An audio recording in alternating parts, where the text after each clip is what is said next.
Mutual funds को लेकर जो एक बड़ी खबर है उस पर आज फोकस करना चाहिए। बेसिकली आज जो वित्त विधेयक या जिसे आप बजट कहते हैं या फाइनेंस बिल कहते हैं वो आज संसद में पास किया जाएगा और इसमें जो अमेंडमेंट्स हुए इसमें एक बड़ा बदलाव हुआ है।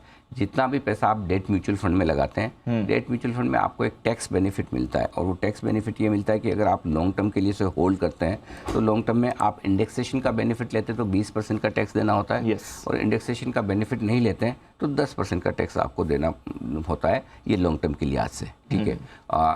अब इसमें जो बदलाव हो रहा है वो ये कि ये टैक्स बेनिफिट निकाले जा रहे हैं। जो लॉन्ग टर्म कैपिटल गेंस के जो टैक्स बेनिफिट इन्हें मिलते थे वो हट जाएंगे। अब कितना टैक्स लगेगा? उतना ही टैक्स लगेगा जितनी आपकी टैक्स स्लैब है। फॉर एग्जांपल आप हाईएस्ट टैक्स स्लैब में हैं तो अब आपके लिए विद सरचार्ज एवरीथिंग, और आमतौर पर डेट फंड में दो तरह के लोग डालते हैं। एक तो बिल्कुल जिनकी कमाई बहुत कम है वो फिक्स इनकम में डालते हैं, जो एफडी और बैंक में रखते हैं। जिनकी बिल्कुल कमाई कम है उनको रिस्क नहीं लेनी, पैसे ही कम है उसमें क्या रिस्क लूँ, ठीक है। तो उनको जो भी ब्याज की कमाई आती है उनके तो वैसे टैक्स मार्जिनल टैक्स रेट बहुत कम होती है। दूसरा ये है जो हाई नेटवर्थ इंडिविजुअल है, अल्ट्रा HNI, जिनके पास बहुत सारा पैसा है और वो सोचते हैं कि यार इतना पैसा है और बढ़े ना बढ़े घटे ना, तो मुझे रिस्क नहीं चाहिए। करेक्ट। तो वो डेट फंड में डालते हैं। डेट फंड में इसलिए डालते हैं कि वहाँ टैक्स एफिशिएंसी है। तो अब वो टैक्स एफिशिएंसी खत्म हो रही है तो डेट म्यूचुअल फंड FD और बाकी दूसरे प्रोडक्ट के 8 पार हो रहे हैं। तो आज ये जो खबर है ये डेट म्यूचुअल फंड के लिए बहुत ख़राब है।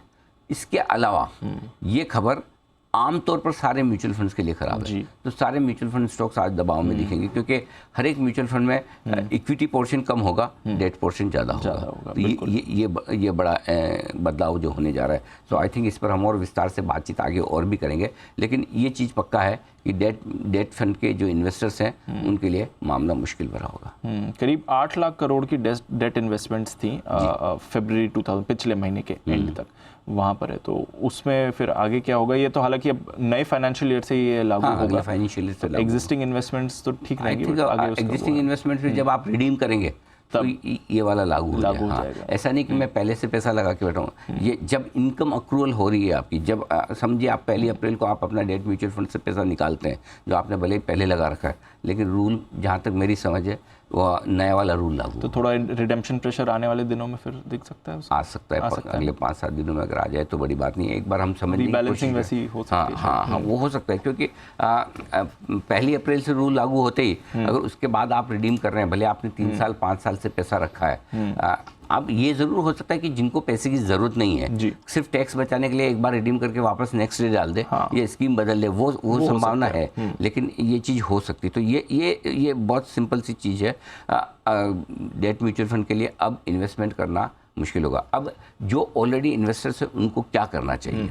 तो उनके लिए एक सिंपल सी चीज़ है कि अगर आपने डेट म्यूचुअल फंड में इसलिए पैसा लगाया है कि आपको वो टैक्स एफिशिएंट लगते हैं तब तो ठीक, सिर्फ लेकिन अगर आपने इसलिए पैसा लगाया कि मुझे कम रिस्क के एसेट में रखना है, मुझे इक्विटी में नहीं रखना है, या FD में मुझे रिटर्न कम मिलता है, डेट फंड में मुझे ज़्यादा मिलता है, इसलिए मैं डेट फंड में हूँ, तो आपको कुछ भी चेंज करने की जरूरत फिर नहीं। जिन्होंने टैक्स प्लानिंग के हिसाब से किया, अब फॉर एग्जाम्पल दीप इंश्योरेंस के जो नियम बदल रहे हैं, 5 लाख रुपए से ज़्यादा की इंश्योरेंस प्रीमियम वालों के लिए मामला मुश्किल हो रहा है। तो काफ़ी बड़ा पैसा है इंश्योरेंस का अभी 31 मार्च के पहले बड़ी स्कीम्स में जा रहा है क्योंकि उन्हें पता है कि अभी शुरू कर दो। तो ये टैक्स प्लानिंग के हिसाब से काफ़ी इन्वेस्टर्स ये जानना समझना चाहते हैं कि मेरा डेट म्यूचुअल फंड में पैसा है तो मैं क्या करूँ, मुझे नुकसान हो जाएगा, निकल जाएगा। तो आप सिर्फ अपने CA से बात कर लीजिए, टैक्स कैलकुलेशन कर लीजिए। अगर आपका 3-5 साल 10 साल पुराना पैसा है और आपको लगता है कि उसमें टैक्स बेनिफिट्स हो रहे हैं, एक बार बुक कर लीजिए, नेक्स्ट डे वापस डाल दीजिए अगर आपको पैसे की ज़रूरत नहीं है। और अगर सिर्फ आपको टैक्स स्लैब से फ़र्क नहीं पड़ता कि मेरा इन्वेस्टमेंट इतना है, टैक्सेशन लिमिट से मुझे ज़्यादा फ़र्क नहीं पड़ता,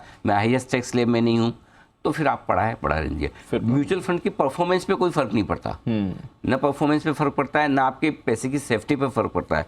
ये सिर्फ टैक्सेशन से रिलेटेड बदलाव है और इस लिहाज से आपको पैसा रखना है या निकालना है या आपकी टैक्स लायबिलिटी के हिसाब से डिसाइड करना है, न कि इस नियम के बदलने से।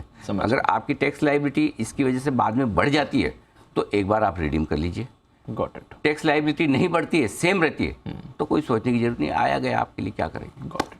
तो बेसिकली जो अलग अलग फिक्स इनकम में अलग अलग तरह के आपके जो टैक्सेशन स्ट्रक्चर था वो अब यूनिफॉर्म, हाँ वो यूनिफॉर्म वो मान लिया यूनिफॉर्म करने की बिल्कुल सरकार की कोशिश है कि जितने भी आप फिक्स इनकम इन्वेस्टमेंट कर रहे हैं वो सब एक तरह से टैक्स होने चाहिए, जितने आप इक्विटी इन्वेस्टमेंट कर रहे हैं वो सब एक तरह से होनी चाहिए, ताकि बार बार बदलाव ना हो।